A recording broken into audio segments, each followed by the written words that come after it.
দিল্লির কোচিং সেন্টারে 3 পড়ুয়ার মৃত্যুতে এবার কড়া পদক্ষেপ করল সুপ্রিম কোর্ট। সোমবার শীর্ষ আদালতের তরফে নোটিশ পাঠানো হয়েছে 3 কর্তৃপক্ষের কাছে। কেন্দ্র সরকারের পাশাপাশি নোটিশ দেওয়া হয়েছে দিল্লি সরকারকে। জবাব তলব করা হয়েছে দিল্লি পৌরসভার কাছেও। উল্লেখ্য, বেসমেন্টে থাকা কোচিং সেন্টারের জলে ডুবে 3 পড়ুয়ার মৃত্যু হয় গত মাসে। সে ঘটনায় স্বতঃপ্রণোদিত মামলা দায়ের করে শীর্ষ আদালত। তীব্র ভর্ৎসনা করে শীর্ষ আদালতের পর্যবেক্ষণ, কোচিং সেন্টারগুলো মৃত্যুর চেম্বারে পরিণত হয়েছে। এদিন বিচারপতি সূর্যকান্ত এবং উজ্জ্বল ভূঁইয়া বেঞ্চের শুনানি শুরু হয়।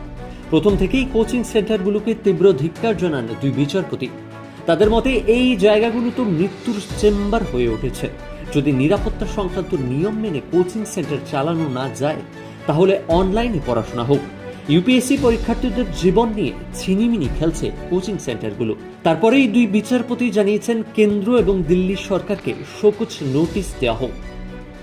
জবাব তলব করা হয়েছে দিল্লি পৌরসভার থেকেও।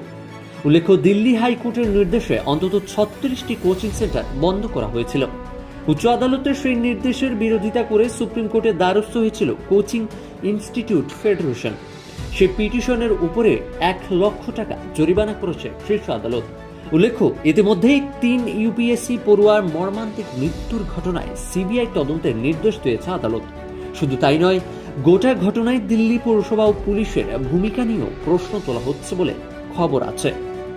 আদালতের তরফে জানানো হয়েছে, এই মামলার তদন্ত নিয়ে সাধারণ মানুষের মনে যাতে কোনো সন্দেহের অবকাশ না থাকে, তার জন্যই এই মামলার তদন্ত করবে এজেন্সি। ব্যুরো রিপোর্ট, ক্যালকলিং টিভি, কলকাতা।